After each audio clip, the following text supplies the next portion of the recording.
자연이 스승이다. 연꽃이 흙탕물 속에서도 깨끗한 이유를 연구해서 집에 청소 없이도 문제를 해결하는 것처럼 영어 습득의 문제를 고지식한 문법학자의 분석이 아닌 실제 사람이 어떻게 언어를 이해하고 습득하고 받아들이는지 연구하는 방법이 더 정답에 가까울 것입니다. 자연을 보면 누가 언어를 반복해서 말하십니까? 암기합니까? 문법으로 분석하면서 합니까? 쉐도잉으로 앵무새처럼 따라 하십니까? 아무도 그러지 않죠. 인풋한 것만 이해하는 아이가 있나요? 단 한 명도 없습니다. 정보를 아이에게 10개를 인풋하면 1000개, 100개, 10,000개 이상 아웃풋하는 게 인간의 언어 습득의 방식이죠.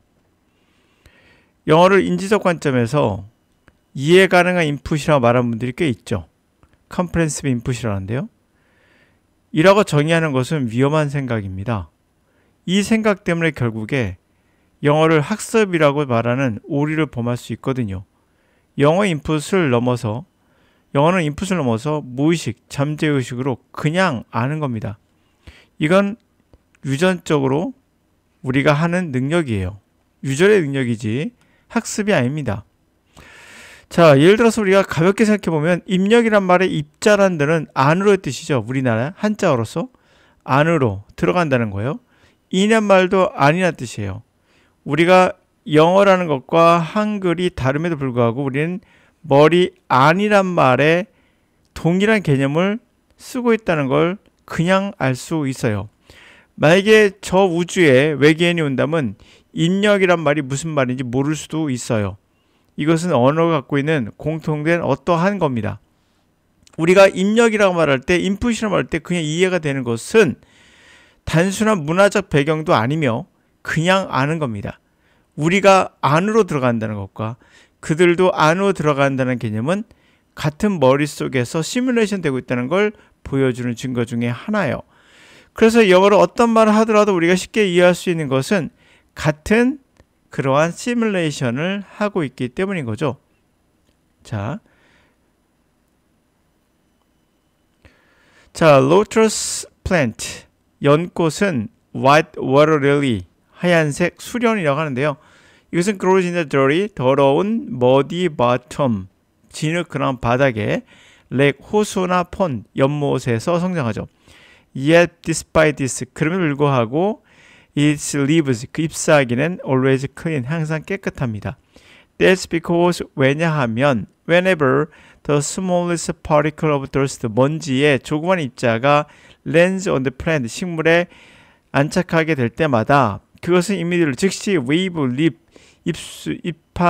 잎을 흔드는 거죠. 그게. 그래서 directing the dust particle, 그러한 먼지 입자들이 one particular spot, 특정한 장소로 향하게 되죠. 이파리가 흔들리면서. 자, raindrops, 빗방울이 falling on the leaves, 잎사귀에 떨어지면 sent to that same place, 똑같은 장소로 보내지게 되고, and thus 따라서 wash dirt away, 그렇게 흙먼지를 씻어내게 됩니다. This property of the lotus, 이러한 연꽃의 이런 특성은 Red researchers, 연구원들에게 디자인하도록 이끌었죠. New house paint, 새로운 가정의 페인트를. Researchers began working on, 자, 연구원들은 연구하기 시작했어요. How to develop plant, 식물을 개발하는, 어떻게 하면 식물을 개발할까? 페인트를 개발할까? That wash clean in the air, in the rain, 빗 속에서도 깨끗하게 씻어내는, 빗 속에서 깨끗하게 씻겨내는 그런 페인트를. In much the same way, 똑같은 방식이겠죠? Lotus leaves do, 로터스의 잎사귀가 하는 것과 똑같은 방식으로. As a result of this investigation, 이러한 연구 후에, 이러한 조사 결과로 결국에 German company, 어떤 회사가 produce house paint를 개발했죠. 생산했습니다. On the market, 시장, in Europe and Asia의 시장에 the product는, 그 물품은 심지어 even came with a guarantee, 이런 보장성을 가지고 출판하게 되죠. 나오게 되죠. Would stay clean, 깨끗함을 유지할 것이다. For 5 years, 5년 동안 without detergent, 세제 없이도. Said blasting, 모래로 분사해서 씻겨내는 그런 방식이 없어도 5년은 깨끗하게 유지된다는 거예요. 자연을 통해서 우리가 연구한 그 결과로 많은 정답에 가까운 그런 것들을 도출해냈잖아요. 우리에게 언어라는 것은, 영어는 자연의 유전자입니다. 유전적 특질이에요. 인간이 갖고 있는. 어떤 동물도 언어를 못합니다. 그것은 이 유전적 특질, 인간이 갖고 있는 유전적 특질을 우리가 자연을 통해서 배워본다면 우리가 어린아이들이 누구도 반복하면서 쉐도잉하지 않고요. 단어 암기하지 않습니다. 그런 것만 보더라도 우리가 얼마나 비정상적으로 언어를 습득하는지를 알 수가 있어요. 그게 반드시 도움이 안 된다는 얘기는 아닙니다. 제가 말한 건 정답에 가까워지는 방법은 아니라는 거죠.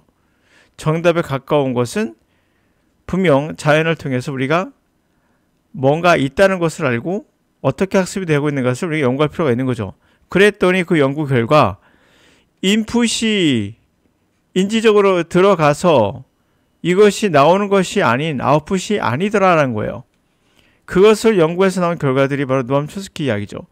그럼 우리가 이해하지 못하는 부분이 꽤 있어요. 그럼에도 불구하고 인풋, 아웃풋 이런 기계적인 그러한 상태로 내가 활성화돼서 그 말하는 것이 아니더란 거죠. 인풋이 분명히 있겠죠. 없는 건 아닙니다.